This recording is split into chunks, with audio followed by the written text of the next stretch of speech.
Hello again, folks, in 114. It feels like forever since we've seen each other. Well, kind of seen each other, right? I hope you had a nice break. The schedule for today is, let's see, Monday, March 22nd. So we're going to be covering section 8.2. I tested out my marker, it's already dry. Don't use them and they just die. It's the way they are.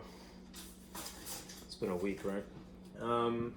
The packet that I have for you looks like this. All right. I think on this page, the most important thing is probably this little formula here.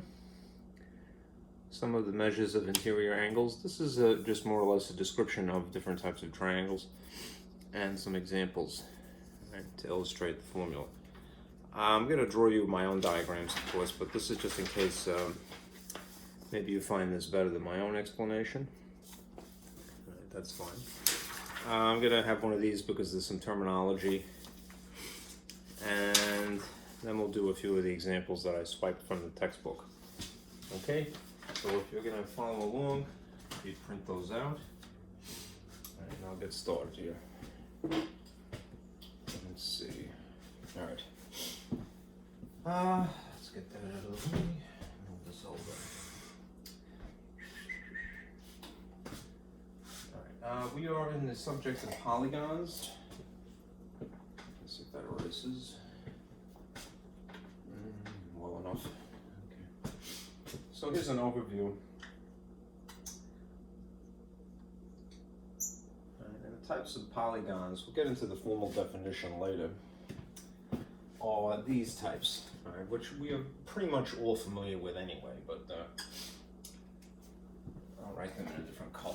Let's see. Triangles, of course. That is the most basic example of a polygon. And then there's this category which we've all heard of, quadrilaterals,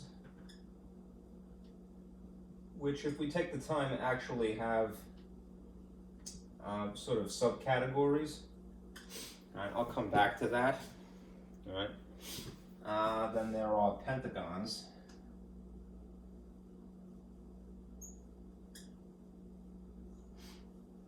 All right, and actually hexagons.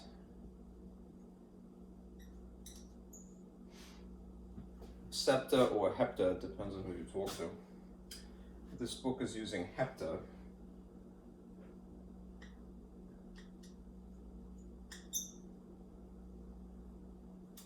Octagons. Get the octagon. Beat up on the other shapes. Yeah, it'll be not productive. Okay. Let's see. Nonagon, if you're curious. All right. And decagon, and so forth. Okay. There's more that you can give. There's a sort of a nomenclature to this, as you can see. A gon is as in reference to the type of thing that it is, and this is the prefixes here are referring to the number of sides. So, for example,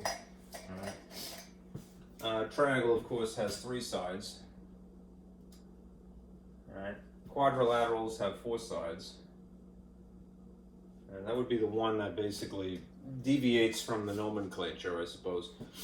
Pentagons have 5 sides. Hexagons have 6. Hepta or septa, as in the month of September, right? I know that September is nowadays the 9th month, but it was at one point the 7th month. Octagons have famously 8 sides, like an octopus. Nonagon, you could probably guess, is 9-sided. And a decagon is 10. Okay. The ones that are the type that you see, especially in elementary math, are maybe the more famous type. Triangles, quadrilaterals are there, and their subcategories, and octagons and hexagons. In my life, pentagons are kind of on the fence, and hepta you almost never hear about. All right. Of the categories below, Let me see if this, I don't trust green. Use this new black that I have, that works better. The subcategories of quadrilaterals would be, to start with, these two types. There are trapezoids, which I love. Not my favorite shape. I would say that hexagons are actually my favorite shape. But I love them for their bizarre sort of name, the trapezoids. They sound like an alien species, like from Star Trek. You know, like, oh no, the trapezoids are invading, you know. Fire. Yeah. And then there are parallelograms.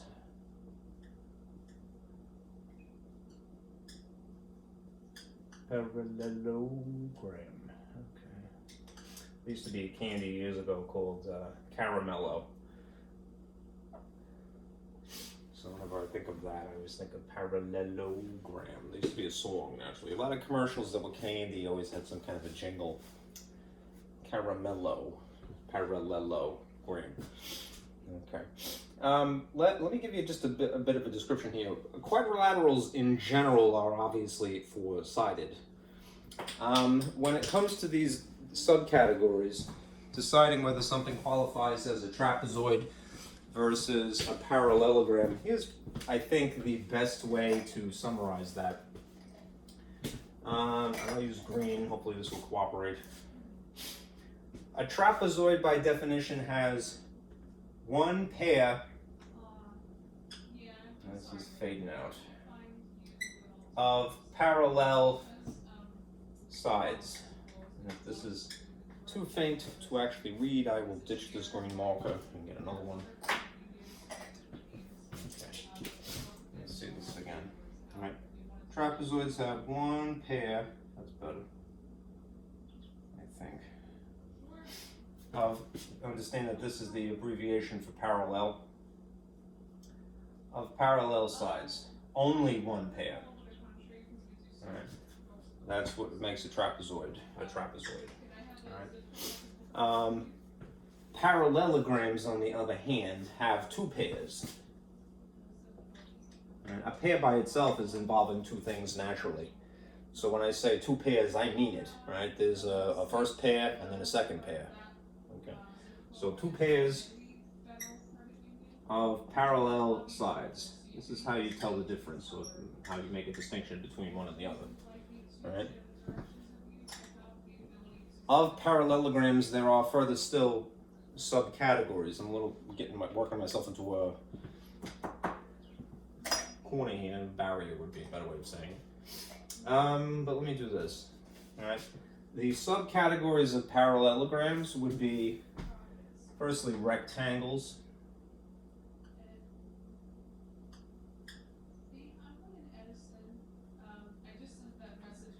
Okay. And there are rhombi, which is, I believe, the correct pluralization of rhombus. You've heard probably of a rhombus, I would bet.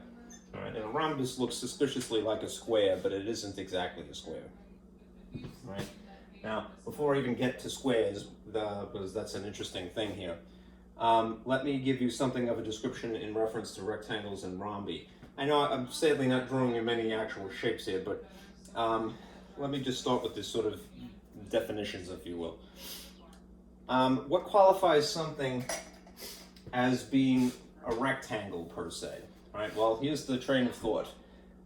We're talking about shapes, essentially, flat shapes. These are polygons. If we're talking about four-sided shapes, specifically, well, slightly more specifically, we're talking about quadrilaterals. If we decided that we're dealing with a parallelogram, they're comprised of two pairs of parallel sides. Rectangles meet that requirement, all right? But they have an extra feature, right, which is really why I'm belaboring the point.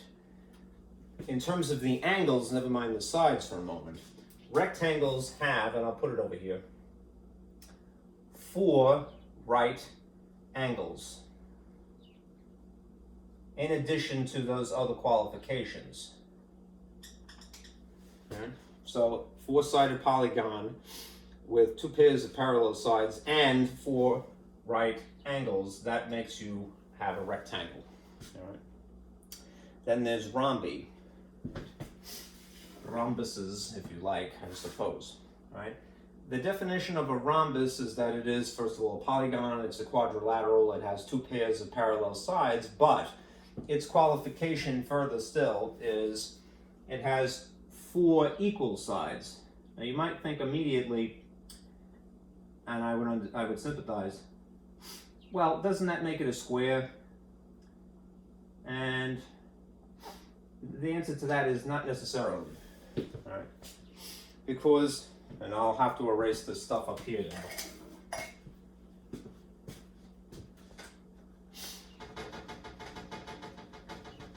When it comes to a square, it's an interesting thing. You'll see how this is related in a moment. I'm going to have to move my T-square because it's rattling here.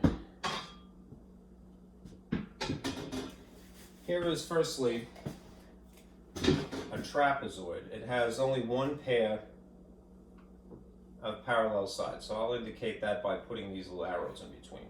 Right? But if something is just a trapezoid and nothing else, it might have sides that look like this, which are not parallel.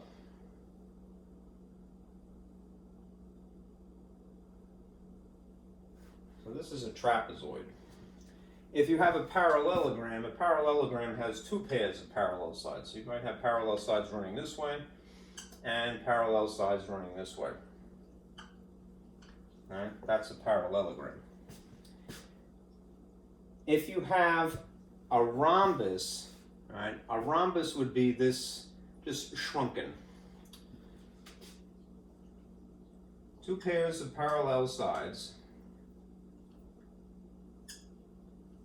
but an added condition. And usually the way that they indicate that without using actual numbers is they'll put a little tick mark across the sides here that indicate that they are all equal sides. It almost looks like the electronic notation for a diode, but it's not. All right. The arrows are indicating that these are parallel this way and parallel this way, and just having a single tick mark across these sides is meant to imply that they're all the same length. All right, that is as long as this. It's not drawn correctly, but drawn like, you know, these are all the same dimension, the same length, whatever they are. Okay? So, why doesn't that qualify as a square? Well, let me just get into rectangles here for a moment. This being just an example of a rhombus. A rectangle has parallel sides. Sure, absolutely. Two pairs of parallel sides, so these two and these two. But it has the added characteristic of having a right angle, which is usually notated like this. Do you have your zip code? All right, so you'd see a little box tucked into a corner. All right, that box means 90 degrees officially, so a perfect L shape, you know, L, right? L. Right? But the side dimensions are that length and that length, whatever they are, and usually to indicate that there's distinction here, they'll put two tick marks this way and two tick marks this way. So the side dimensions here and here may be the same, but they're not the same overall. All right? That's where a square comes in. All right? Here is a square, all right? As best as I can draw it freehand. A square is indeed a polygon. It's basically mathematically flat and enclosed. All right? It is a parallelogram because it has four sides. Pardon me, it's a quadrilateral because it has four sides. It is a parallelogram because it has two pairs of parallel sides like so.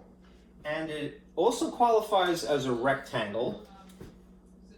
The dimensions inside a square would be also 90 degrees here, here, and here. And it also qualifies as a rhombus because it has all equal sides. Essentially, a square is the whole, every qualification that a quadrilateral can be short of being a trapezoid. All right? It's a parallelogram, a rectangle, and a rhombus all in one. All right? A square is both a rectangle and a rhombus.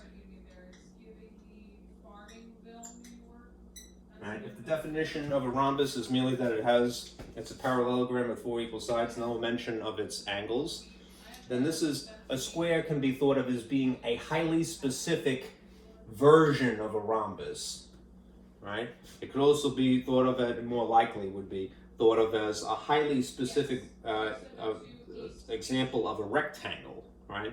But it happens to be both of these things simultaneously, really. All right, so when you think square, think it is both a rectangle and a rhombus. It meets both of those qualifications. Okay, there are the other shapes.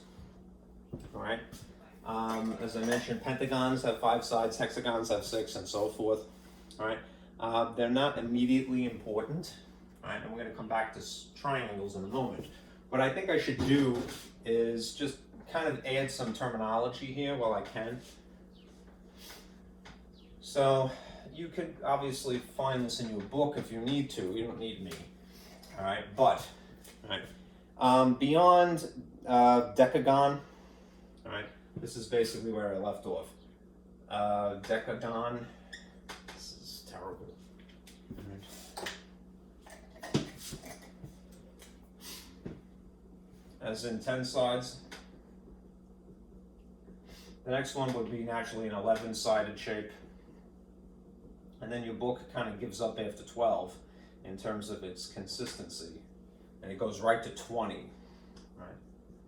I'm not sure what the logic was behind that, but just to cover all bases here, decagon is followed by hentagon, if you're curious, henda, and then dodecagon, which is a little bit more logical, I find.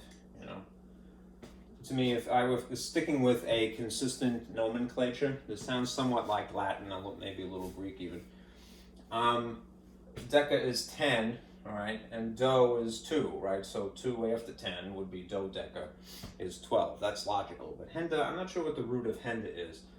That is obviously 1 extra side after 10, but to me it would have been decagon, you know, or something like that. But that's not how the nomenclature has been decided, and unfortunately, in my opinion, doesn't matter.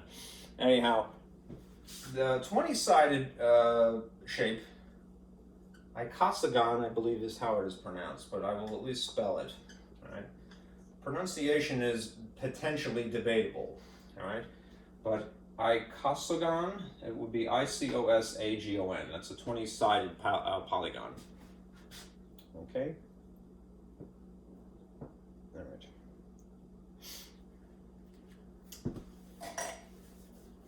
Now, let me make sure that everything is squared away, pun intended. Let me show you something that's interesting. All right. All right, that's sort of an overview of what I meant to be an overview of basically flat shapes. Well, remember that we are in the subject of Euclidean geometry, which happens to be about geometry of a plane, all right, as opposed to something beyond the plane. A plane is something that is mathematically flat. It's only 2 dimensions. All right, I'm going to come back again to formal definition of a polygon and to some other words, terminology as well, but the overview to me was more important, right, to get your feet wet, right, especially after a long break. So let's move on. And I'll try to speed this up a little bit. The green is going to be the annoying marker today, as you can see.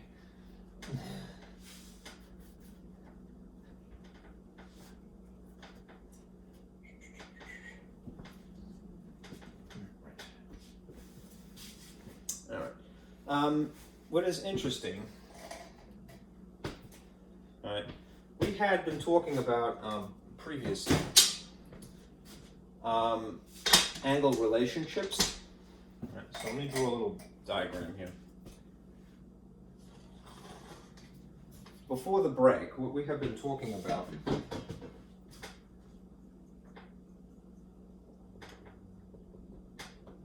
was angle relationships.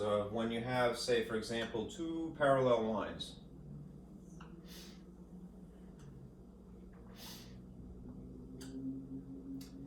that are cut by a transversal. So I'll use a slightly different color here.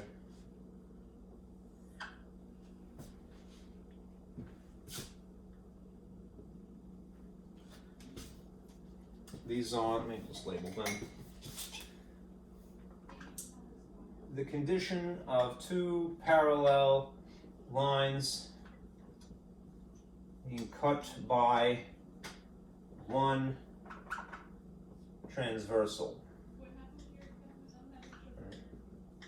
Without going too deeply into it, one thing that you know is that there are important angle relationships that are formed by this scenario, situation, right? For example, you know that the angle here and the angle here, all right, are, firstly, those are vertical angles, right? In keeping with the idea of just being parallel rather than just two cross lines, an angle here and an angle here would be equivalent because they would be corresponding, right? It is from this that we derive those characteristics, right? We know about vertical angles.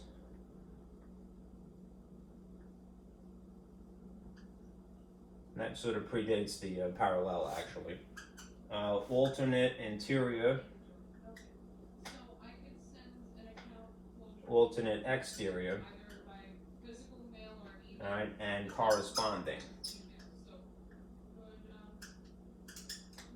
That is a summary, well, very, very concise way of referring to what was section 8.1, all right? Vertical angles are just when you have two crossed lines in general, and these two would be vertical, all right? The angle here and the angle here would be essentially the same number, all right? If you have two parallel lines, as I've drawn here, they have further angle relationships. These two specifically would be corresponding angles, right? Angles like, say hypothetically, here and here, right? Inside the parallel lines, but on opposite sides of this transversal, are alternate interior. Alternate as in they're opposite sides of the transversal, and interior as in they're inside the parallel lines, right? Alternate exterior would be something like this. The angle here and the angle here. They're alternate again because they are opposite sides of the transversal, and they are exterior because they are outside, right, the parallel lines, right? The dimension here, whatever it is, would have to be the same dimension here. Okay. In addition to that, we're familiar with supplementary angles and complementary angles, right? This is old stuff.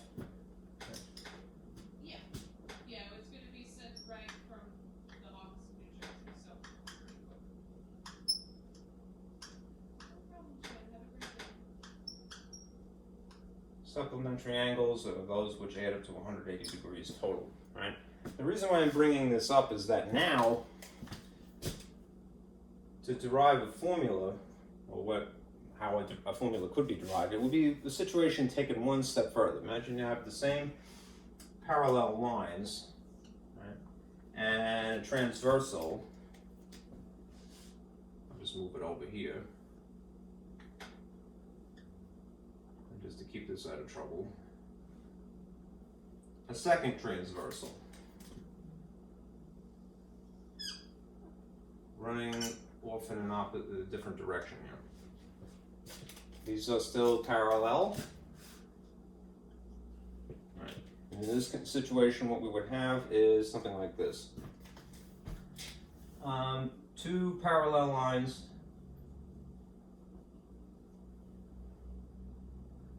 let's see, cut by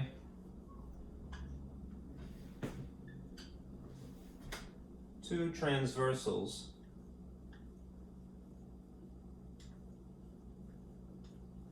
that intersect at one point. It's essentially what you have here, all right? These two lines are still parallel. You still have perhaps the original transversal, if you like referring it to that way. And there is one point of intersection right here. Right? The two transversals intersect each other. I mean, didn't spell intersect correctly. Intersect.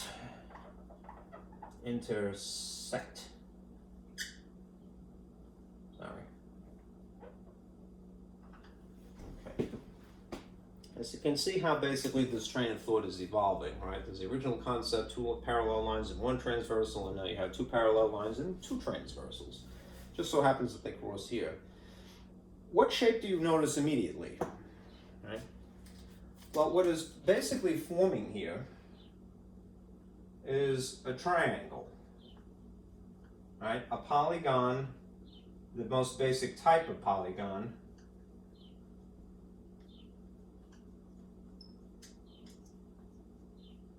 right? Because it is enclosed, right? And it's mathematically flat.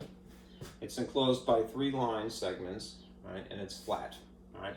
Now, indirectly, we can figure out what the dimensions of this would be, and that's really the point of this exercise, right? We know from the relationships that we're familiar with, supplementary angles, vertical angles, alternate interior, alternate exterior, corresponding angles, that we could basically figure out some, without even having numbers, we could figure out what relationships would be, right? So humor me for a moment, right? The angle here, in between crossed lines, would have to be the same angle here, right? Because of vertical relationships, vertical angles, all right? And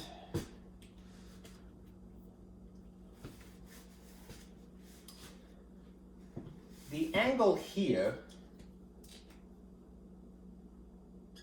and the angle here would have to be the same because these are corresponding angles.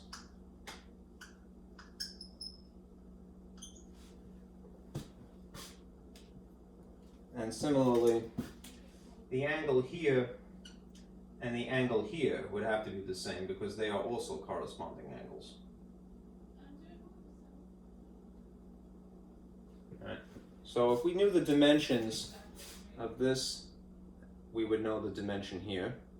If we knew the dimension, the number here, we would know the number there. Right? And if we knew this figure, then we would know this figure. One thing that we know for certain, right, is this. Right? That the total that stretches from here to here, right? Get this now out of the way. The total number of degrees, right, from this point arcing all the way over to this point of a straight line is by definition what? Right? A straight line is always 180 degrees, right? So that means that even though I don't know what the number is here, I know that it comes from that. Even though I don't know what the number is here, I know that it comes from that. And I don't know the number here, I know that it comes from that, all right? If these three things in tandem, well, it would be better to say all at the same time, right? Because tandem, I believe, is just two things, all right? But all these three things in unison, all right, would be the exact same dimensions that you have here. So if a straight line is comprised of three individual angles adjacent, right, and they equal 180, then the entirety of the angles inside a triangle would have to be 180 as well, right? Which someone had noticed, perhaps it was Euclid, is that, well, you could divide other shapes that are beyond the triangle into triangles, basically cut them up into triangles. Something like a hexagon is really easy, but let's take some more basic shapes. Right? You'll see what I'm getting at in a moment. Right? Consequently,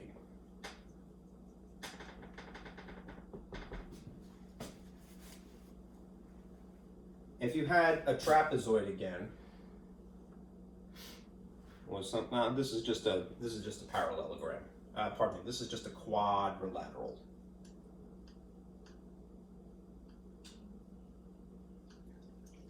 A four-sided shape. 1, 2, 3, 4. Right? None of them are parallel. Right? You can, if you connect the vertices, non-adjacent vertices, look what happens. Here's a vertex, a corner, and here's one that is not adjacent. How many triangles do you see?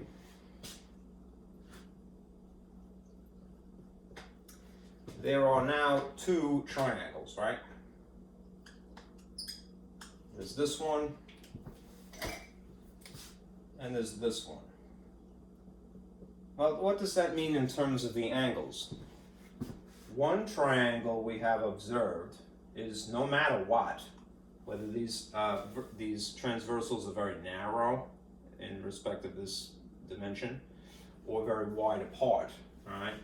The total number of degrees of these interior angles would have to be 180, all right, because of previous definitions. Right. So if we have 2 triangles, that would mean in terms of number of degrees total, there would be 180 here and there would be 180 here, right?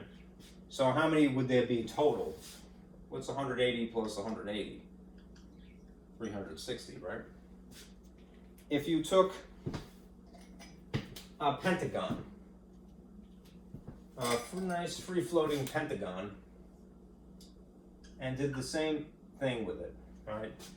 Connect non-adjacent vertices, right? Here's a corner, a vertex, and this would be adjacent, so I'm gonna not do that. I'm gonna cross here, all right? And I already have one triangle. I mean, it's not my favorite type. Looks like a scalene triangle, all right?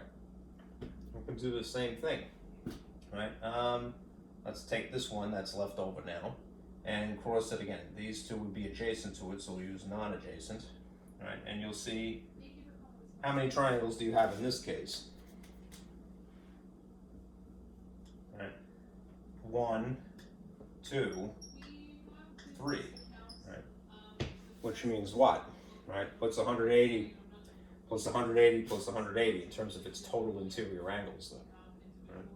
It would be 180 added to the 360 from before. 14, so 540. This would be a total of 540 degrees, right? And you could keep doing this indefinitely, right? If you had a hexagon now, which is, again, my favorite shape, and everybody should have a favorite shape, incidentally. Right? Encourage the students, all right? I'm serious. I know that sounds kind of silly, right? Because it's so banal, but you should encourage your kids when you're teaching them, especially when they're little, to have a favorite shape. All right, it doesn't matter what it is; they'll have their reason. Right? But they need to have, to establish a relationship with math somehow. Anyhow, getting back to here. All right, connecting non-adjacent vertices. Not that one, not this one, but from here. I could do this one technically. All right. My instinct is to do this. All right, connect that way, which makes a trapezoid, of course. If I did this one, and now I have that one, right? 2 triangles finally, but there's this one. Maybe I should have started here. Directly across, right? There's 1, 2, 3, 4, 5, 6 triangles that you would get from this, right? And that will always be the case, all right? So if each one of them is in theory 180 degrees, 180 degrees, 180 degrees, right? You could, by brute force, just add up all these 180s, right? Or multiply by 6, right?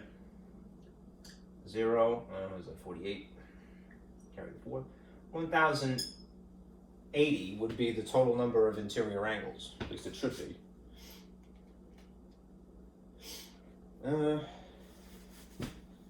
Maybe I'm defying my own logic here. You know what? I think I should have done something a little bit differently.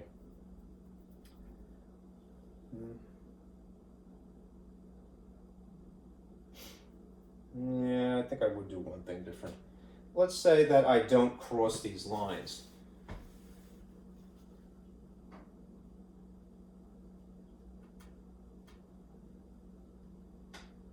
As I have, all right? And I'll try to be a little bit stricter in how I do that, all right? The arithmetic is correct. I mean, it would be 180 if you multiply by 6, but let's do a minimum here. Let's try to not, do as many triangles as we can, but an absolute minimum, all right?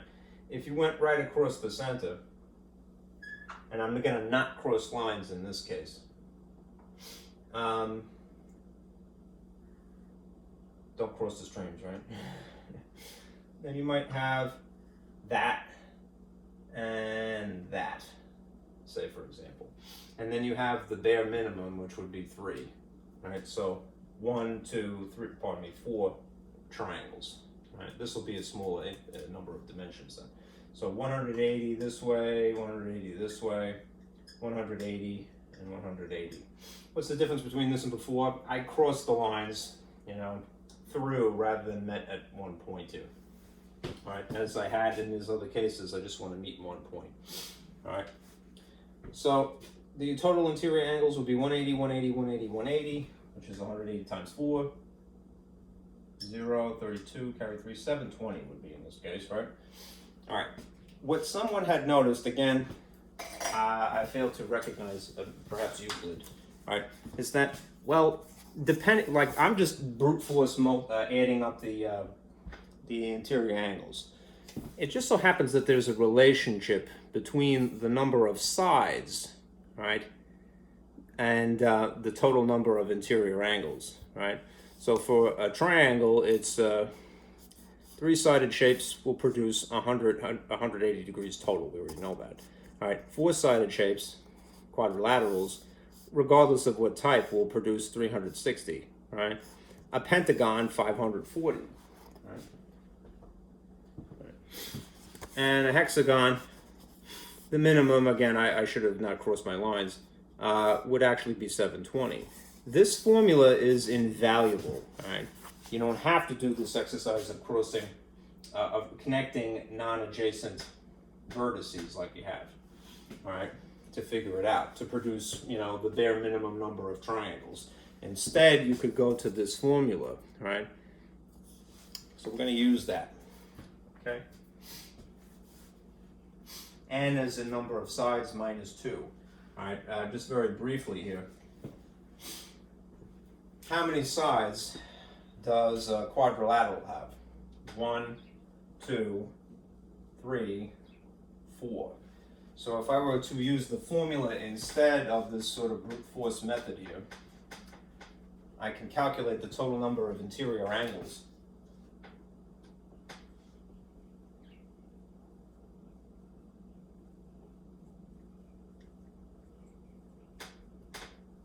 As n minus 2 times 180, right? Why 180? Because it's two triangles, right? Number of sides for a quadrilateral, right? 4, right? What's 4 minus 2? Remember, you have to do the contents of the parentheses first. 2, all right? 2 times 180, 360, as we had arrived at before. Pentagon, all right? 1, 2, 3, 4, 5 sides, all right? So it's 180 times 3, all right? In terms of the formula, if it was n minus 2 times 180, this mark is dying now, number of sides would be 5 total, right? 5 minus 2 is that same 3, 1, 2, 3. That produces the digit that is necessary to make this calculation correct, and then you multiply by 180, and you get 540, all right? Hexagons, right, same thing. Number of sides, 1, 2, 3, 4, 5, 6, right? If you have n minus 2 times 180, right, 6 minus 2 is 4. 4 times 180 is referring to these 4 triangles, right? All right, they're not formed by crossing, right? Yes, you could fit 6 like I did, but that's me overstepping, okay? Don't want them to cross, just intersect at one point. Okay, all right, let me give you another diagram, and then I will do an example with you, and eventually I'm going to have to come back to the terminology I keep referring to. So humor me a moment longer.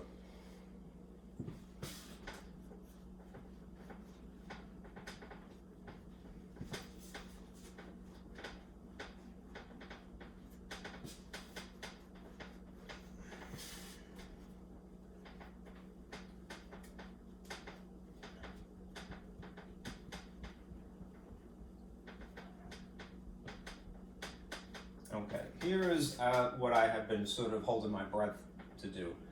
I want to give you again an overview, but specifically of triangles because this is interesting. Right? Let me sort of draw a little divider here that I like to do.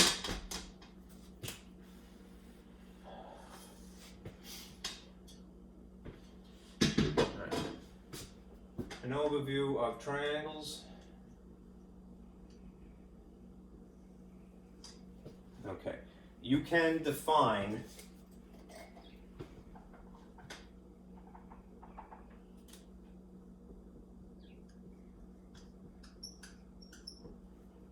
triangles by basically one of two ways.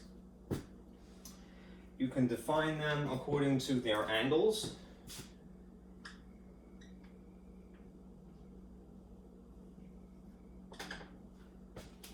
and you could define them by their sides. What I'm getting at is that, at least in English, we have a lot of words to refer to triangles, right? And it could be a little confusing, which is really my motivation for trying to arrange this. In English, we have words that refer to triangles specifically by definition of angle, all right? And then we have a slew of other triangles that are really defining a triangle according to sides somehow. So let me elucidate here. Right? You've probably heard these phrases, right, when referring to triangles. There are famously acute triangles, which is silly, right? So cute. All right. All right. And there are right triangles. Right. And there are obtuse. You are so obtuse. You and your pointed head. Okay.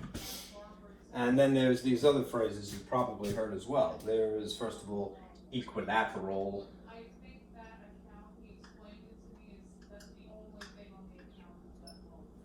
I'll give you some actual satisfying drawings, I hope, in a moment. Isosceles.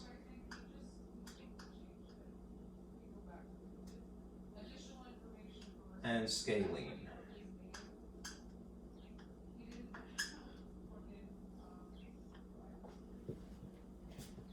Okay. If we were going to define a triangle by angles, here's a picture to help summarize. An acute triangle, I'll put a picture here, would be something that looks like this. And if you were to consider any of the angles, which I will distinguish by arcs on the inside. Here's one first angle. Here's the second angle, I'll put 2 arcs, and here's the third angle, I'll put 3 arcs, right? All of the angles, right? Each angle, which I'll just call A, right, is less than 90 degrees, right? They're all acute angles. If you had a right triangle, famously, and Pythagorean theorem, which you've probably heard of as well, is famous because it has specifically one right angle. So you would see a little box like that drawn inside the triangle instead of arcs. Right? This has exactly one angle that is equal to 90 degrees. Right? That specific angle. By definition, triangles have 180 degrees total interior. That's still true. But how you divvy that up, how you chop it up, well, that could all be less than 90, All right, they could be one exactly 90 and then two acute angles here and here. If I just ask All him right. to say that Or in this situation of an obtuse triangle, you might see something like this. back and forth. One very wide angle, an obtuse angle. I called Barbara and she didn't answer, and then I had All acute, one right, one obtuse. The angle here, perhaps, that is slightly wider. All right, your angle would be something. Yes, yes. One angle. I'm just going to use A for angle. That is somewhere between. It's greater than 90, so I'll use the symbol I didn't speak less than with the point facing the 90, and the wide open end facing the actual angle itself. Something greater than 90. Right, but it has to be less than the maximum, which would be 180. Right, that's obtuse, that particular angle. Right. If you had equilaterals, let's go over to the sides here. If you had triangles that are defined by sides, there could be some overlap here and here, but don't worry about it really. If you had a triangle again that looks basically like that, and we're defining it in terms of sides. In this case, the qualification or the distinction would be all equal sides. Right? So the dimension here, here, and here would have to be the same. Right? It just so happens that in the case of equilateral triangles, they are coincidentally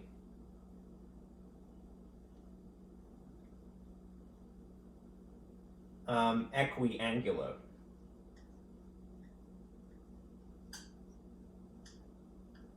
Right. What that means is that all angles are equal.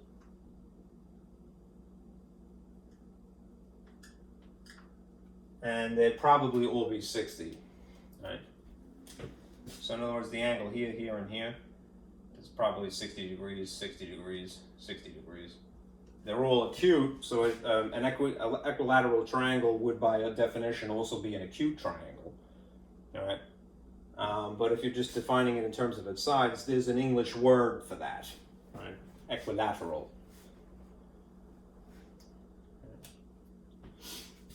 Then there's this one. This is more or less my favorite triangle because it's peculiar, right? I'm purposely exaggerating. Isosceles, right? It's to me sort of the not to corrupt you, but the witch's hat of the triangles. It's a good way to remember it. In terms of its definition by sides, it would be technically. There's always a technicality in math world, right? Technically, the definition is at least two equal sides.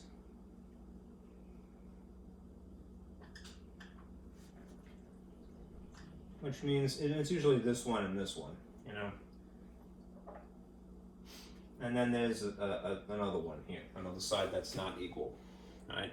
But in theory, even if that was equivalent, you could refer to it as isosceles, but the more favored phrase would be equilateral instead. Right? In other words, every isosceles triangle, right, that has three equal sides, because that is potentially possible, would be also coincidentally equilateral. Right? But it's usually when it's exclusively two that we use this word instead. Right? Coincidentally, again, there are angles here and here that are sometimes relevant. A and B, we'll call them. Right? Coincidentally,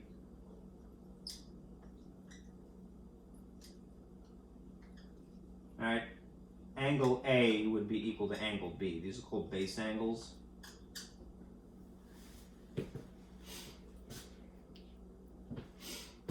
In the case of an isosceles, right? Then there's a scalene, which I will use the space up here to draw. Right? It's not my favorite triangle. Right? It is not a 90-degree triangle in spite of how I've drawn it. It would have, by definition, in terms of its sides, it could, in theory, be a right triangle as well, but because we're talking about the sides here, but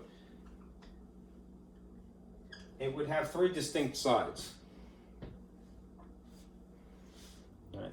So you would say, just to summarize, scalene triangles have no equal sides. Also,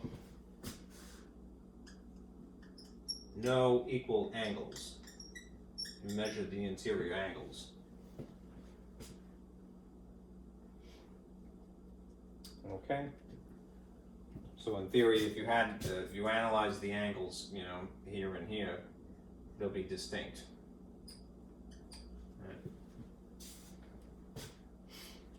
Right. If one of these sides was the same, then it might potentially be a right triangle. Okay. So that's an overview. Again, it is unfortunate. We have it's unfortunate only for the reason that it can be confusing. But I hope that this helps. All right. You could give a label to a triangle by its angles specifically, or you can give a label to identify a triangle by its side lengths. Okay. Just be aware of it. Okay. All right. Now we will finally do. All right, and again, the information, if you don't like my explanation, then it's up to you. All right, it can be found here on this sheet. All right, this is for triangles specifically.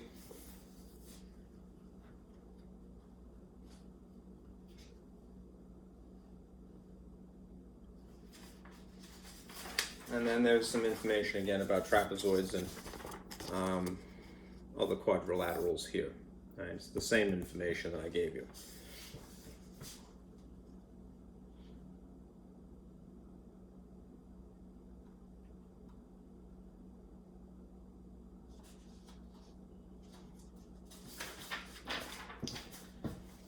All right. Now let's do an example, and for that reason, I think what I'll have to do is turn on my projector. So let me do that now, and then I'll have to adjust my lighting in here.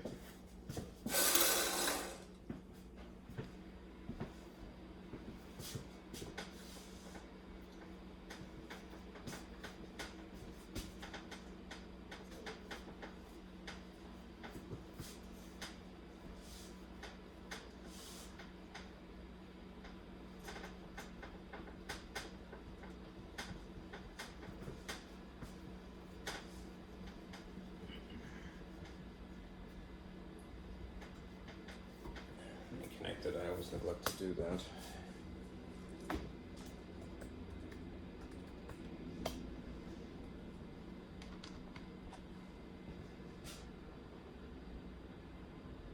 Excellent. Okay. I think I may have to adjust the blinds here. A tad bit darker. Not horrible, but I don't know if this is making it better or worse.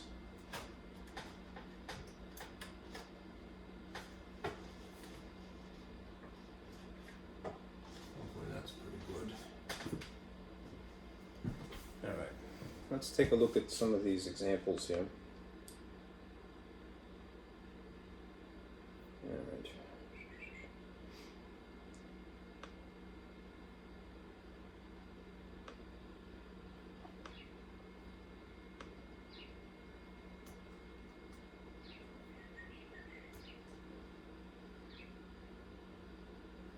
All right. This first example 1 is a stop sign has a shape of a regular octagon. Never mind the definition of regular for a moment. That's one of those words that I want to cover later.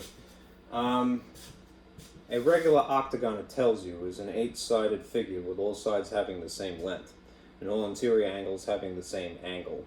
Right? What you're tasked with in this case is doing 2 things.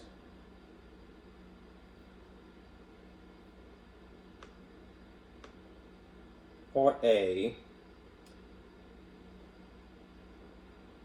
is finding the measure of an interior angle. So I'm going to have to pull up my bootleg paint here. Come on, bootleg paint, don't feel me now. There you go.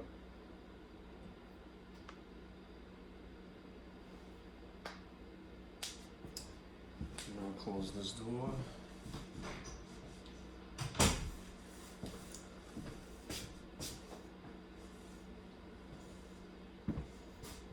It's slow, isn't it? Come on.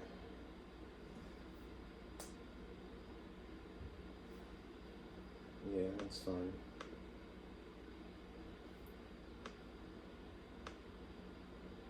Okay.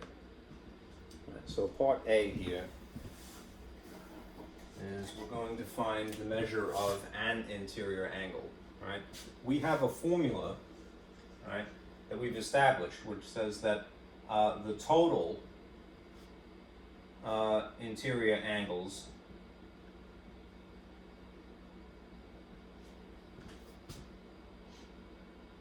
total of interior angles would be equal to this formula. So we're going to borrow this firstly to answer part A, and then measure the actual exterior angle here, which we'll have to use a different relationship. If it is a regular octagon, octagon implies it's 8-sided. Right, regular is saying that it is consistently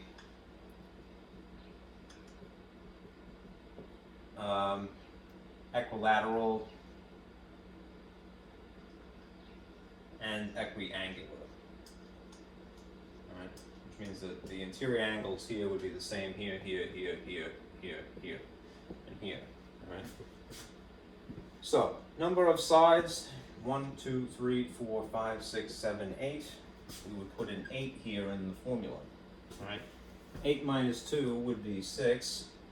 And then we would multiply 180 times 6 naturally, right? So 0, 48, carry the 4, so you'd have 1080 total. Now, if you want just an interior angle, and we know that they're all the same because of the definition that they're even referring to here. A regular octagon is an 8-sided figure with all sides having the same length and all interior angles having the same measure, right? Then we have to take this figure and go one step further with it, extrapolate. Right?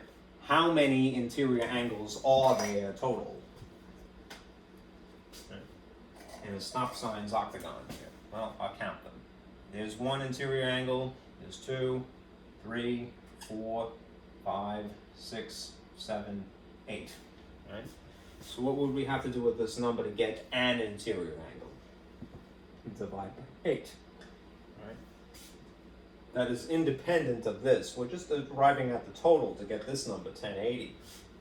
If we want to figure out an individual angle, and we really need to do that in order to answer part B, we're going to divide by 8. Right? So 8 goes into 10 roughly once, with 2 left over. Going to do short division.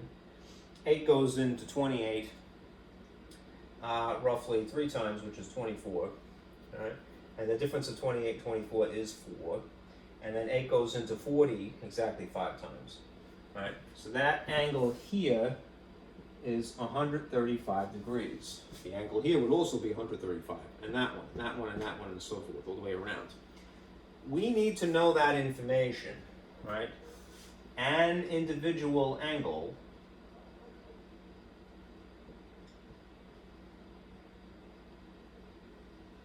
equals 135 in this regular octagon in order to figure out what this is over here. Right? Now how do we do that? That's part B, right? Well, we're already familiar with supplementary and complementary relationships. Right? And this is part B. The relationship between the total angle measurement of a straight line is by definition 180 degrees, right? So if what we have here, just analyzing what you're seeing in this little section of the picture, is basically this scenario, and this is angle 1, and this is 135, right? we could figure out what this would actually be, right? By taking advantage of the supplementary relationship, right? Angle 1 plus angle 2 would have to equal 180 degrees, right? Angle 1 is what we're looking for. Angle 2 is technically what we have, right, from our work in part A. So if we wrote angle 1 plus 135 is equal to 180, we could rig up a little algebraic equation and then draw a table and then solve this algebraically. It's essentially just subtraction, right? And if you know that intuitively, good, right? But realize that we have a technique to fall back on, which is called algebra, right? Anyhow, if I wanted to justify algebraically moving the value of angle 2 here over to the opposite side, over the equals, we would perform opposite operations, of course, which is to subtract. There's a cancellation effect by design. I mean, if you've done it here, you're obligated to do it here for the sake of balancing. So what is left over is the thing we're looking for. Angle 1 would be equal to the difference of 180 and 135. To do it brute force, that would become 10. We borrow, and this becomes 7. 10 minus 5 is 5. 7 minus 3 is 4. And then the ones would be 0. So this angle 1 would have to be 45 degrees. Okay? Again, if you have an intuition about anything mathematically, that is a blessing, and I would never tell a person to fight to deny that, right? Especially in the position of teacher. If you have a student that intuitively knows how to do something, encourage their intuition, but just make them realize, impress upon them that there's more than one way to look at something, right? It's not that we should never be binary thinking people, right? Have a broad mind, right? It's not either this or that, it's both, right? Be able to do things in multiple ways, right? Cultivate more skills is better, right? That's the goal. More skills, not less, right? All right. Now, finally, what I'll do is try to segue into the actual terminology that I've been referring to. Quit. Don't save, no. So I'm going to pull up my little diagram here and give you some formal definitions, finally. All right.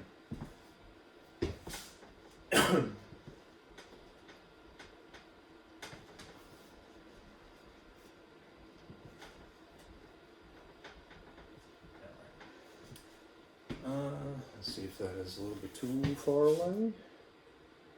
It might be a little bit better.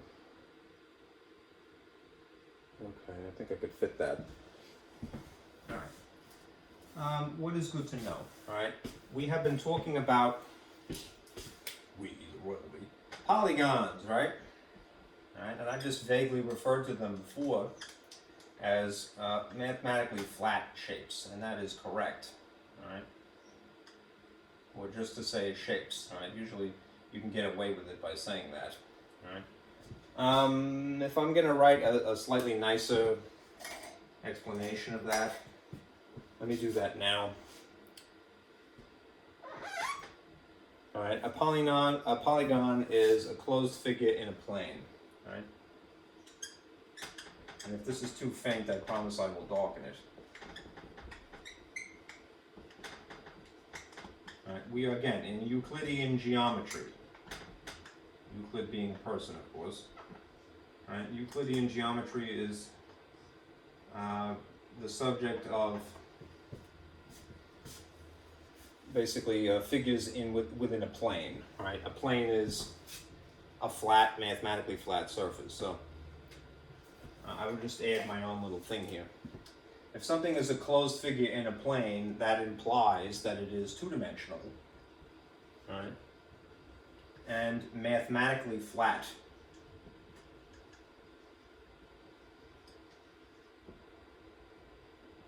That's my own little description there, right? What do I mean by mathematically flat? Well, this folder is flat, right? But it's not mathematically flat. And the reason that it's not mathematically flat is because even though it's very slight, right, there is in fact a third dimension that is the thickness of this otherwise flat surface, right? something that is mathematically flat is not real. It's virtual. All right. This is quite real, and if you've ever gotten a paper cut, you know. All right. It's in fact real. All right. Anyhow, why? Because there's an edge on it. All right. Anyhow, a closed figure in a plane. All right. And it is further determined by the number of sides, by 3 or more line segments, to be very precise. And let me just check the camera to make sure that this is visible, and I will darken this if it's not. Okay. It's kind of faint, so I like to use different colors just to distinguish one thing from another. A polygon is a closed figure, all right, in a plane. Green always sucks, I wish it didn't. All right, determined, this is almost making it worse, I wonder, by 3 or more line segments. Remember what I said before when I was drawing that overview, right? The most basic type of polygon is a triangle, right? That's why we always start with that, right? If you had less than 3 line segments, you would not be able to enclose something, right? And it wouldn't be, or you would have to curve things. Like you might say, well, couldn't I just draw, an arc this way and an arc that way, and that's a shape? It's a shape, but it's not a polygon, all right? By definition. Okay. So, there's that crummy marker, okay. We just got through a problem, now it is appropriate, I feel, to extrapolate upon this, where they mentioned a regular polygon. Essentially, it's a polygon that has, it's equilateral and equiangular.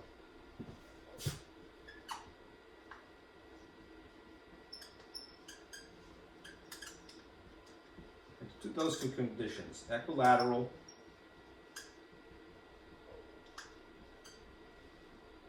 and equiangular.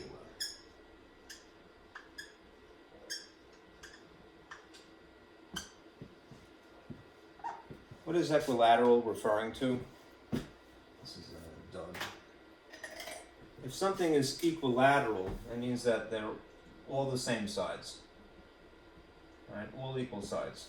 Right. If something is equiangular, I'm really referring to the interior angles.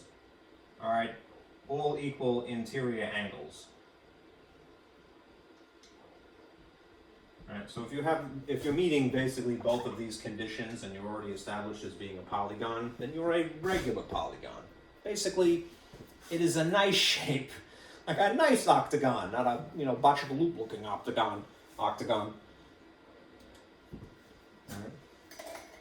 Further on, all right, we're going to get into these phrases. So you're going to hear the phrase proportionate.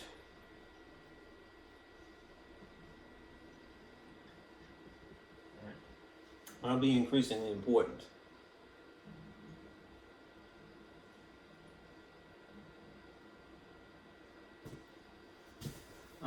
This is spoken of two things.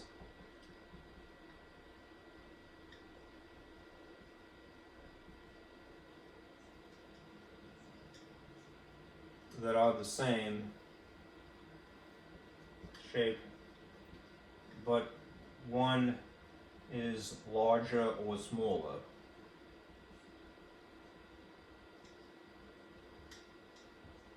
When you're comparing two shapes, all right, you might arrive at the decision that, well, they're the same shape, right? If they are truly the same shape but also proportionate, it would mean that it's basically the same shape. One is just larger and the other one is just smaller, vice versa. Right? Of two shapes, this is said of two shapes that are the same shape, but one is larger and the other smaller. All right. Then there's this concept. There are Similar figures, you'll hear that phrase.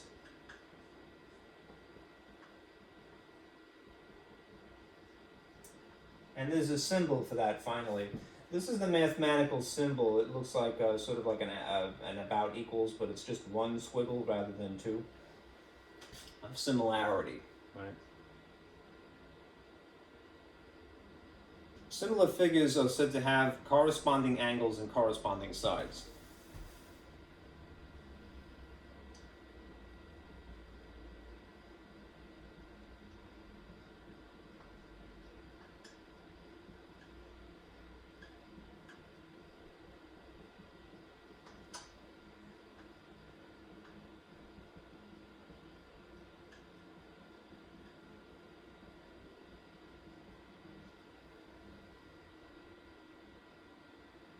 To be a little bit more precise,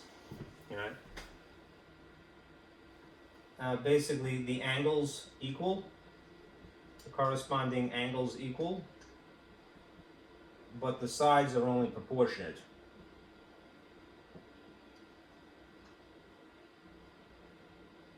They're not equal, essentially. I'm going to draw you a diagram in a few minutes to summarize this better.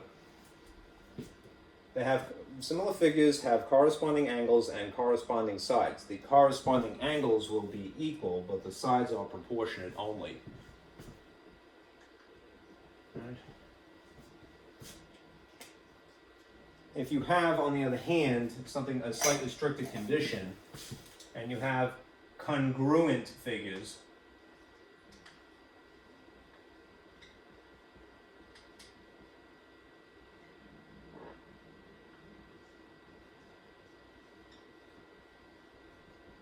there is again a mathematical symbol that would be good to introduce now.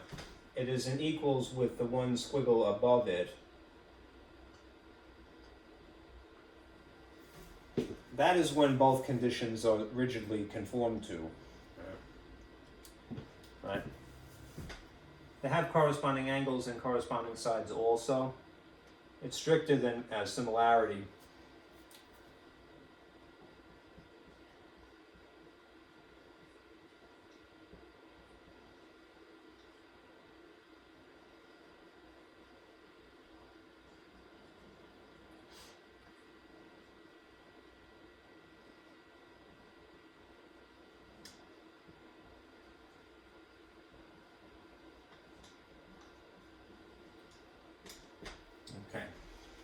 Congruent figures are stricter than similarity because the corresponding sides are in fact equal also.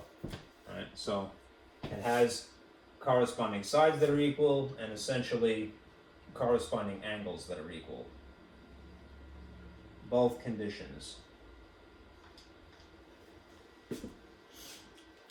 Okay? It's a bit sloppy. My monk is not behaving. Don't go to sleep yet. Right. Let me draw you a diagram, and I'll turn this off now.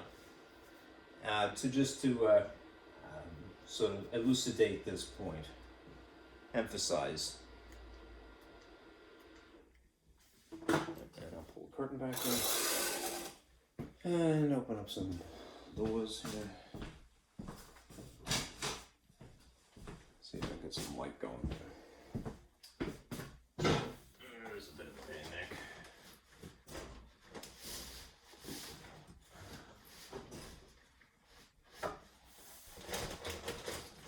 Forgive me, I'm doing a balancing act right now.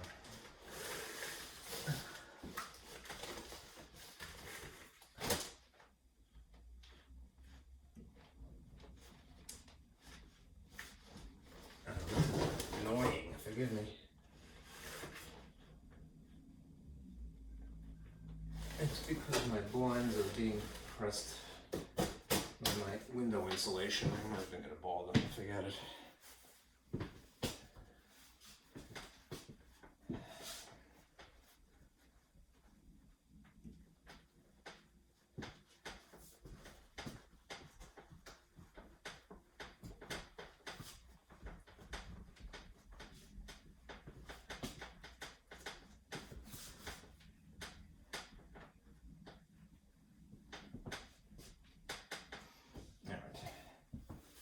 Yeah, to re-emphasize that point.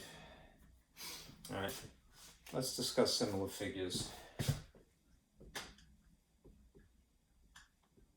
first.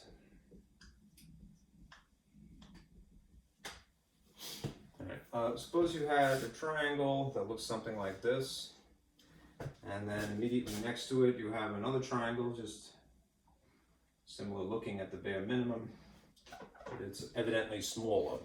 Right? So I'm just getting, this is silly, right? But I'm going to call this larger triangle.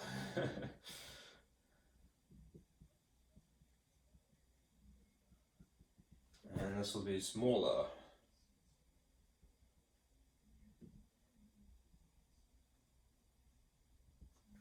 Okay. Now, what qualifies as similar? Right?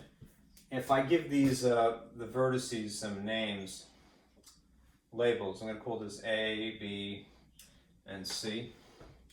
And then in this adjacent one, I will do this consistently. Let's call this D, E, and F. So reading sort of clockwise here.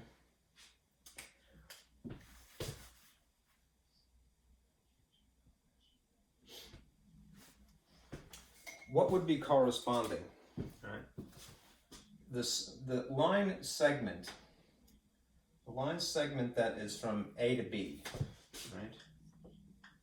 All right, would be corresponding to this line segment,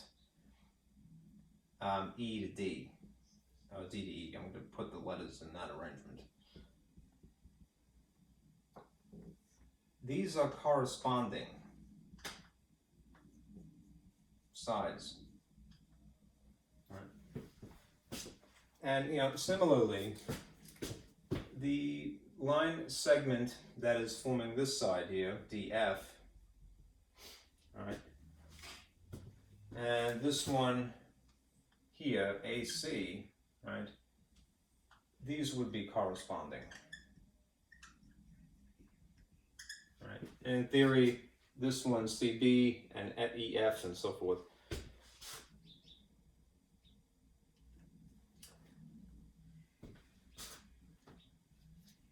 Now, in terms of the angles, if this is a corresponding side and this is a corresponding side, then the angle here in between them would have to be corresponding to this angle here. This is 1 and this is 1, right? The angle here, therefore, which I'll put 2 arcs, would have to correspond to this angle here, 2 and 2, right? And this 1, 2, 3, 1, 2, 3 would be corresponding. Right. Because of the difference in sizes, one is larger, one is smaller, though, they're not congruent. Right? If they were congruent, they would be nearly identical. Right? They would be exactly identical, not nearly, I should say. They would have equal side lengths and equal angles. It would be the same shape, literally. All right. Now, what can you do with this? All right. If you know that you have, if you were given similar figures and they would meet this qualification, would meet these conditions, then you could write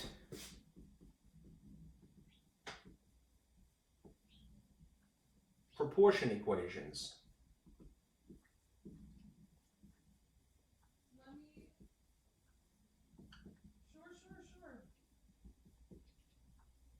All right. Remember proportion equations are basically these. Right? A ratio set equal to a second ratio. Right? A first ratio set equal to a second ratio. It's an equation first and foremost because it has an equal sign. Right? What is a ratio? A ratio is a glorified fraction. All right, so what you could do is establish a line here and here, and then fill in the 4 voids that would be the first fraction and the second fraction. Right? Now, how would you actually set that up correctly? There's probably more than one way to set it up correctly, but here's the advice that I follow myself. Right? Be consistent. You gave me an account number. Is it your name? Right. If when you're deciding how you're going to arrange whatever the values are here and here in respect to this fraction line, right, do the exact same thing when you're setting up the second fraction, right, or the second ratio. My feeling is basically this, right? You'll take the dimensions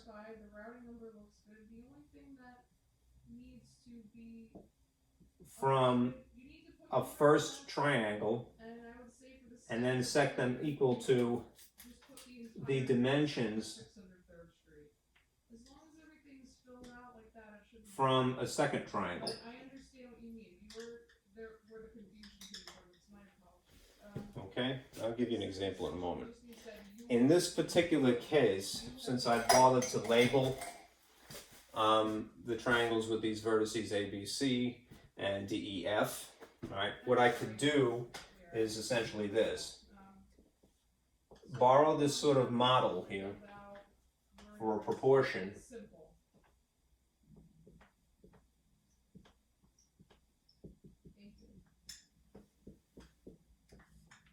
And we'll do this.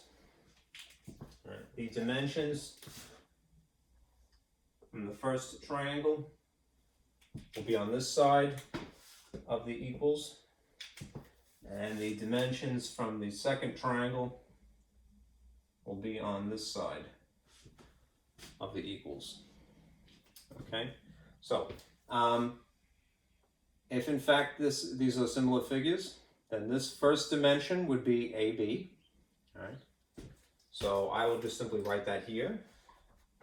All right, and then they're not equal because obviously one is longer than another. This dimension from here to here is longer than this dimension here to here. But if I know that these are in fact corresponding, what I'm going to put here is what corresponds across from it.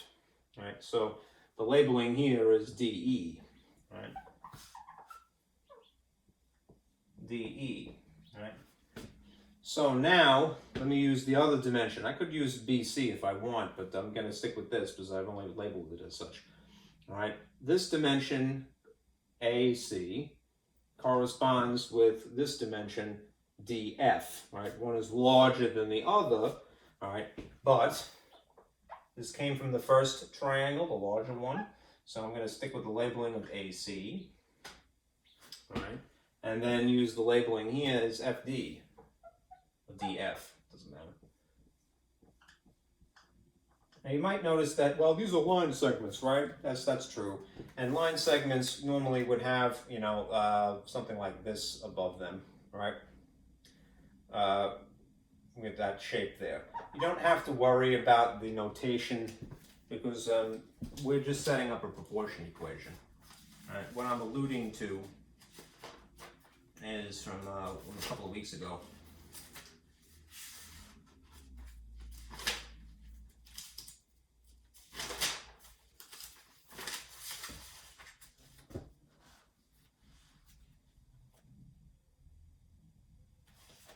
You remember from a while back, right, the notations that we have for line segments, right, technically should have this figure, not with the open ends, all right, AB with a line over it, but the reason we wouldn't want to do that now is potentially it is conflicting with, you know, the bar that is the fraction bar. So I wouldn't say it is wrong to use that notation like that, but it is superfluous, so you wouldn't have to do that.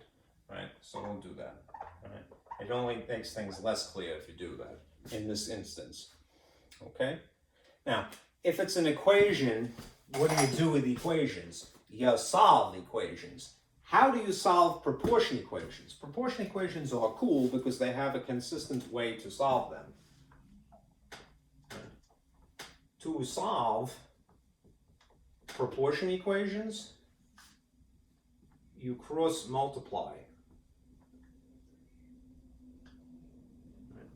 So you would multiply the things diagonally this way and the things diagonally this way. And what you end up with is an algebraic equation.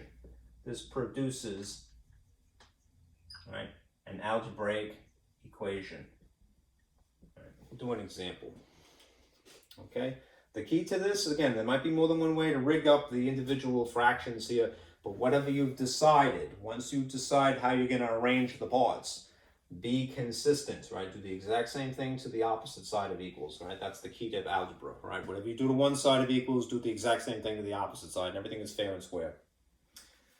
Okay? So, let's do an example now, right? What I'll do is, I'll just draw rather than turn on my projector, right? What I want to look at is basically the bottom of this page. All right, example 3 here happens to be about similar figures. All right, based upon the description, I'm going to illustrate right now.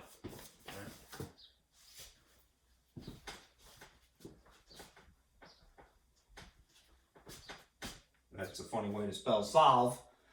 Solve. All right. It's so terrible because now I have to erase it. I'm sorry.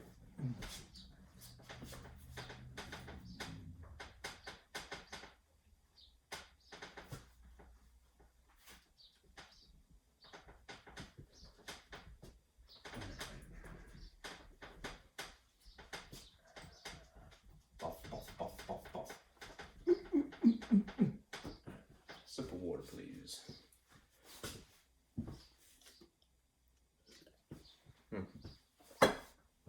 It's late. Okay. All right. Now, the description from example 3 is that you have a tree basically like this. So, I'm going to try to simulate a tree here. And behind it, you have a happy sun here. This is so silly, but I like doing it. You have a happy looking sun that's casting its light on the tree. All right. And what this produces naturally is a shadow.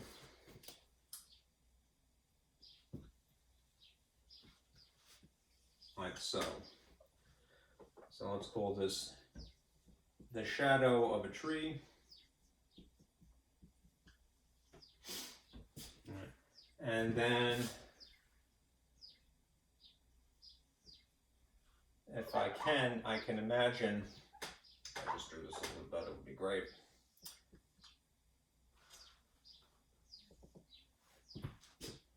There's a person named Monique, I believe, actually, which is funny because it's my sister's name.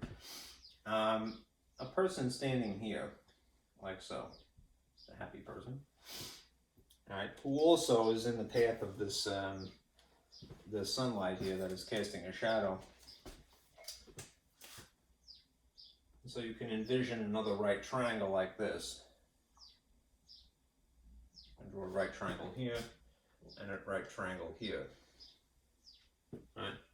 I'm sorry that I did this badly, that I didn't put the point here, but it would be understood. All right, what you end up with is similar figures. All right. Like so. Let me read this to you because I don't think I'm doing it any justice by drawing it. All right, Monique plans to remove a tree from her backyard. She needs to know the height of the tree for whatever reason. Monique herself is 6 feet tall. All right, so this person, their height, I'll just call this H, is 6 feet. All right, and determines that when Monique is 6 feet tall, it determines that when her shadow is 9 feet long, this would be her shadow.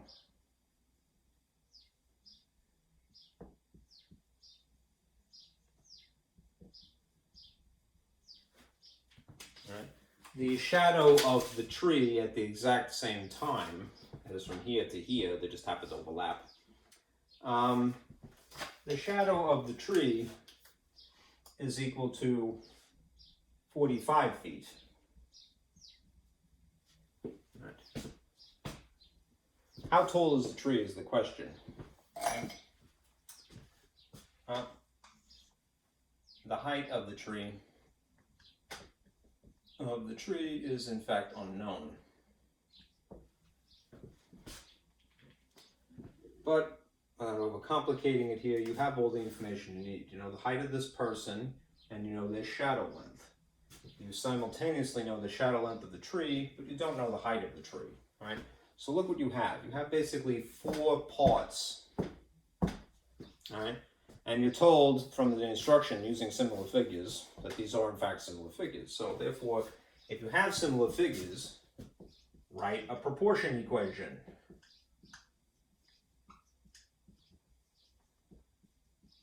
All right, so what does that mean? It means you're going to borrow this model. Something over something equals something over something.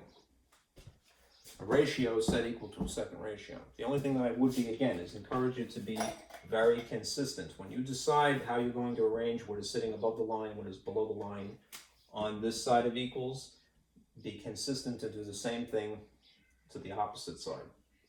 So what I did in this case myself was I said, all right, these are the, this person is named Monique. So these are Monique's dimensions, right, over here. And then we'll make this over here the tree's dimensions.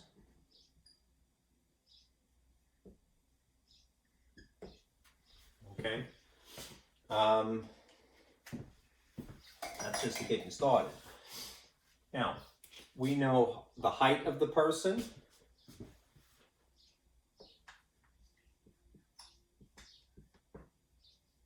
And we know something that is shadow length, at least in one instance. So if I were going to make a ratio of height and shadow length, I might do it in that orientation. Sorry for the glare.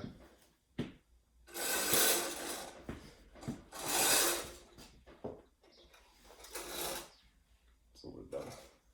Height on top, shadow length on the bottom of this fraction line. Nothing writes today. All right. Anyhow, if you wanted to, you could reverse this situation. Remember from conversion factors that you could, at will, change the orientation from top to bottom and vice versa if it is a convenience for you. So it doesn't matter, again, as long as you're consistent.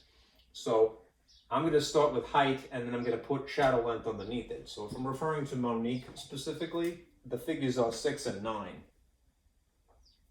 6, 9, right? If this represents a height, what I must do is write the corresponding dimension for the tree over here, right? But we don't actually know that, so you could leave a question mark, or you could write the letter H, whatever you like, or X, height of the tree, right? What we do know is the Monique's shadow length is 9 feet, and we do know the corresponding shadow length for the tree is 45 feet. So down here, I will put a 45, right? You might wonder about the units, all right? The units are all the same thing. You should be a good person and check that all the units are in fact the same unit, that they're all feet, right? But once you've decided that they're all the same unit, then you don't even have to worry about it anymore. In this case, the point of the exercise is not really verifying that. But anyhow, for the sake of clarity, let me just write this a little bit more cleanly up here. All right? What we have established is this. The relationship of height to shadow length, 6 over 9, is going to be proportionate to the relationship of height of the tree to shadow length of the tree. If I put feet here and feet here, the feet would cancel anyhow. Right? You'd have feet left over for height, over here somewhere. Anyhow, how do you solve proportions? It's very easy. Cross multiply. Right? So what I always do is I draw little bubbles I could put in a request. to illustrate that. Cross multiply to solve. Actually, let me. I'll spell solve correctly this time. Okay. I'm gonna put you in So cross multiply this way. Cross multiply this way. Right. What is the abbreviation for 9 times h? It's just 9 with an h attached to it, right? Remember what I said before, we're going to write basically an algebraic equation from this. You could, if you want to, especially if you have a calculator, you could multiply 6 times 45, but you might be strategic too and kind of do quasi multiplication, which is basically to park things next to each other that are going to be multiplied, but not actually do it. So what I'm getting at is that you could just write in a similar way to writing 9.h, you could write 6.45 here. Again, it's not wrong if you have actual numbers, all right, to do whatever 6 times 45 is, but and if you're typing it with your calculator, you don't want to worry about it, I would say go ahead and do that. But here's what would be slightly more to your advantage. If you are going to solve this more or less by hand, brute force, you be strategic, right? If I now have an algebraic equation, and I know that in order to solve algebraic equations, I gotta isolate the variable. The height of the tree is what h is, right? That means essentially that I have to move this 9 over to here, over equals. How do you justify doing that? You do that via opposite operations. So if they are being multiplied, that is implied by they're being pressed together, to justify moving it, you would divide, which is usually implied by a line in algebra. And if you did it here, you're obligated to do it here, right? The strategic effect on this side of the equals is that there's a cancellation, essentially. It becomes 1. All right, so you just have the h, which is what you're looking for, all right? And then you have this scenario. You could type this again into your calculator and not even worry about it. But if you don't have a calculator, you could rig it strategically to your advantage. Remember that if you have factors, you can simplify before you multiply. That's why I merely wrote these things adjacent without actually blending them together. What I'm getting at is that if I decide to simplify before the multiplication, then the common factor is in fact 9, right? 9 divided by 9 is 1. 45 divided by 9 is 5. The leftover 6 times 5 would be 30 feet. Right? Otherwise, get what 6 times 45 is and divide by 9 as an afterthought. Okay? That is somehow more useful in, say, a physics or a chemistry class. When you're more concerned about significant digits and things like that, you might hold off on doing the multiplication. And simplify first. All right. Okay. Let me give you one more diagram, and then we'll do one more problem, and then we're finished.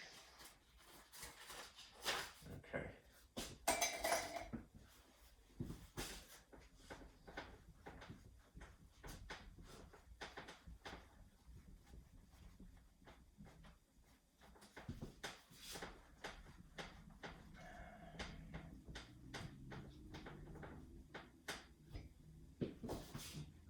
This is just to re-emphasize what we've been discussing. All right. There are, as you are aware, at this point, there is this concept, similar figures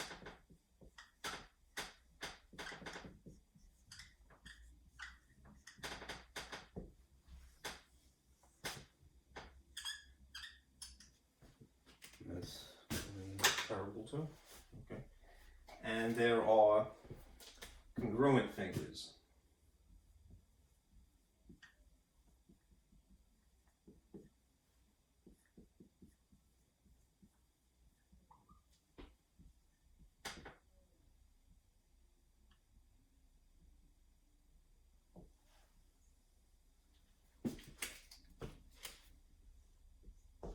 Right, how to tell the difference. Similar figures, firstly, have corresponding angles.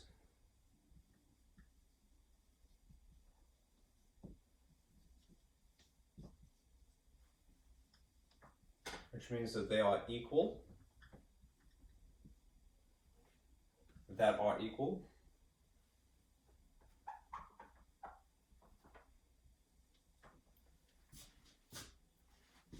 And then it also they have corresponding sides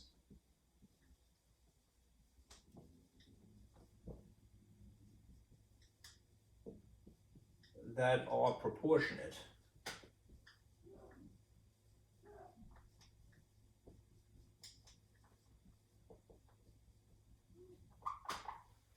Right. What does that mean essentially? If they are proportionate only, not exactly equal themselves,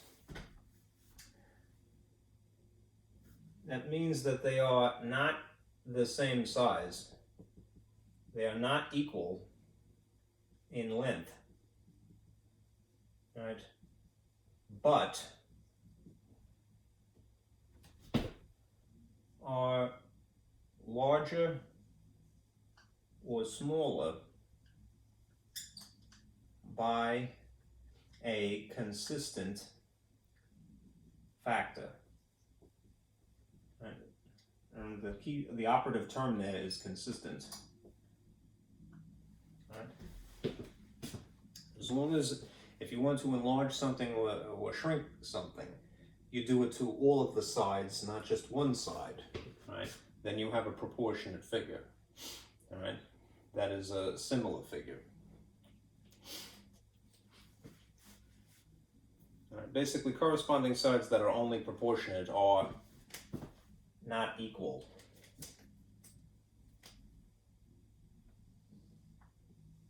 If they're proportionate. If, on the other hand, you have truly congruent figures, right, these are the conditions that you will see. They have corresponding sides, corresponding angles that are equal.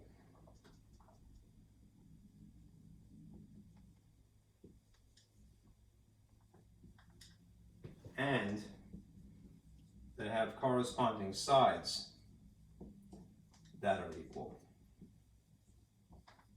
So everything is equal. You're really talking about the same exact shape, right? At least two clones of it.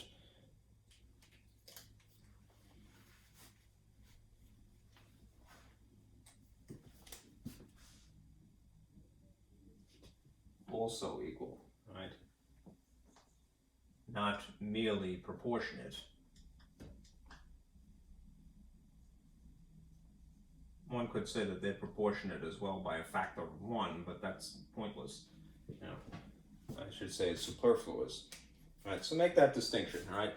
Congruent figures are a little bit stricter. If you want to cut the mustard as being a congruent, or say that you have two congruent figures, then this is, just realize, stricter conditions. Slightly. Okay? Now, what I'll do is, if you look in the packet, let's try to do number 5 now, right, which refers to this diagram here. And I'll draw it again just to expedite this.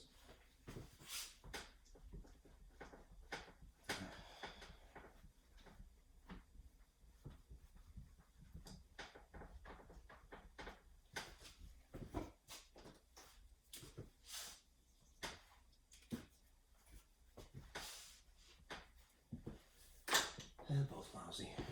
All right.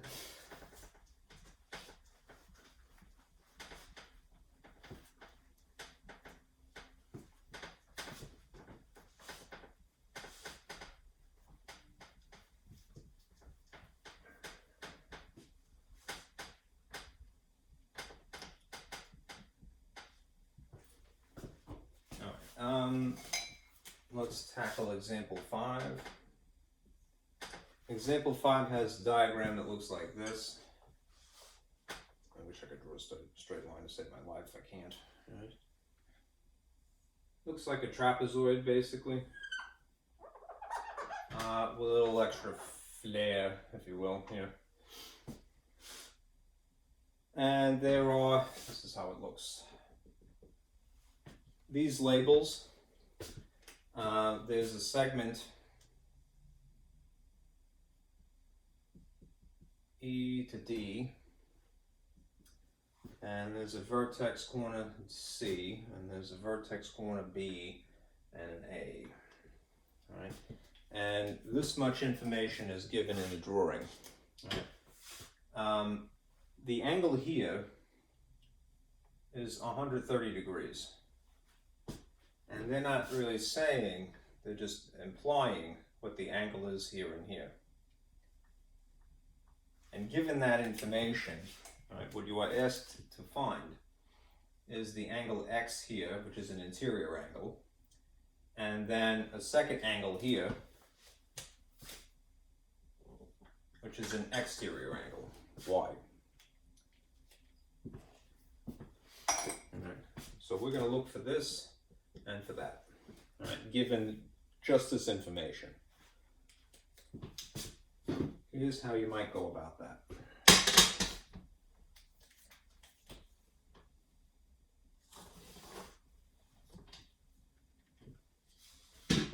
In part A to this problem, they're asking you to find the measure of angle X. And in part B, you're asked to find the measure, you guessed it, of angle Y.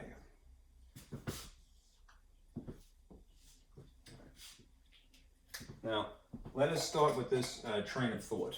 Right? Ask yourself as a preliminary step, right? What shape is this? I know that they didn't ask you that, but just as a procedure, I would do that. All right. Always ask yourself, well, what shape is this basically? Forgive this line that is attached to it. Right. Well, it's four-sided. Right. So that means that it would have to be a quadrilateral. But if I could be a little bit more specific, right, it basically looks like a trapezoid. Right? They did go so far as to actually specify that here. In the instruction, they say trapezoid A, B, C, D. Right? They would really have to specify that this is parallel and that's parallel and these aren't. If in the drawing, even if they didn't verbalize that. Right? It's four-sided, it's a trapezoid. Alright, so if it is a trapezoid, it's four-sided, right? Therefore, if I wanted to figure out the total, right? Total interior angles, I could use this formula, n minus 2 times 180. That isn't going to specify, it's not a regular trapezoid. I don't know if such a thing even exists really. All right, it's not a regular polygon, so the individual angles on the inside are not going to be consistently the same thing, but at least I can figure out the total. I may not need to do anything else. All right, so number of sides, 4, right? Remember, we do things in parentheses first. What is 4 minus 2? 2. What is 2 times 180, right? 360 would be the entirety of the interior angles here, right? If you have a box here and here, what angle measurement would that have to be? These are right angles, so that would have to be 90 here and 90 here, right? We have enough information just to figure out what X is then. I'm a little short on space, so I'll do it here, all right? If the total is essentially equal to the known quantities minus the unknown, and the total is 360 from the formula that we have established, and the known is basically a sum, it would be a sum of what? It would be 130 plus 90 plus another 90. All right, and we could figure out that. And then we have just this one missing thing. As long as the majority of information, the overwhelming majority is given to us, and indeed it is inferable at one point or another, then the unknown is just this extra part that we can solve for algebraically, x, angle x. if you like the symbol, you can put that too. All right. What is the sum of essentially 180 and 130? 0, 11, 310, right? So that means our formula that is slowly coming into resolution here is this. And I should say this is plus, rather. The total would be the sum of known and unknown parts. The known part is the sum itself. All right. Now, we can solve algebraically, right? If I want to isolate this to figure out what it is, I'm going to move 310 from here to here via subtraction, and the difference would be 50 degrees, right? This would be equal to 50 degrees. So I'll fill that in the diagram now. That's 50, right?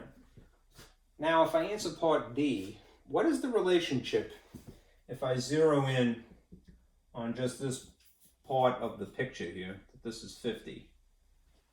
And this is y. What kind of angle relationship do we have in this location? These are supplementary, again. So if they're supplementary, by definition, they must add up to 180. Angle x and angle y would be equal to that. Right? We just figured out what angle x is, so we have the majority of information. This is a 50 here. And now if I'm going to solve algebraically, I'm going to plot this over here via subtraction. Angle y would therefore be equal to the difference of 180 and 50, which is 130 degrees. I'll see you later. Call me later. Yes. Okay. My sister has to get a car repaired, so she's taking it to a shop. I'm going to have to pick her up later. Okay, so 130 and 50 degrees would be a total of 180 there, naturally. Okay. All right, let me leave it at that. All right, as I said, if you feel shaky at all, don't feel bad. All right, just look through these examples here. All right, maybe my explanation is not so hot. All right, as a teacher, one always has to wonder, you know, did I do a good job? All right. You know, you don't want to beat yourself up, but you can't assume that you are infallible either, right? You can see that I, do dodo things, that I don't spell words correctly and so forth. It's not intentional, of course. Even in spite of the amount of preparation, right? That's just the way it goes, okay? So don't reproach yourself and don't beat up on your students intellectually either. For homework,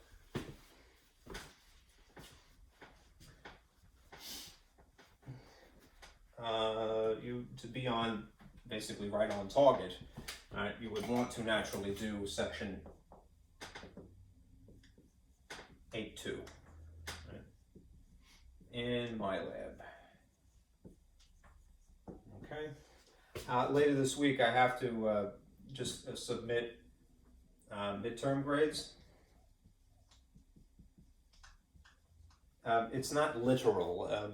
The midterm grade, which is, I don't want to scare you with it, it isn't anything set in stone. It's more or less to light a fire on the people. To light a fire under anyone that needs to. It's a courtesy, really, to make sure that a person is doing their work. All right, the midterm grade average, all right, is going to be by Friday. All right, is when I will submit it. All right, and it's just, your average in Canvas. So if you're a little behind, hopefully during the break you had tried to catch up a bit, okay? It's just an average primarily from your MyLab stuff, okay? So just make sure that you're doing that, right? And you'll be a little squared away, right? Thank you guys, I'll see you on Wednesday. Be careful out there.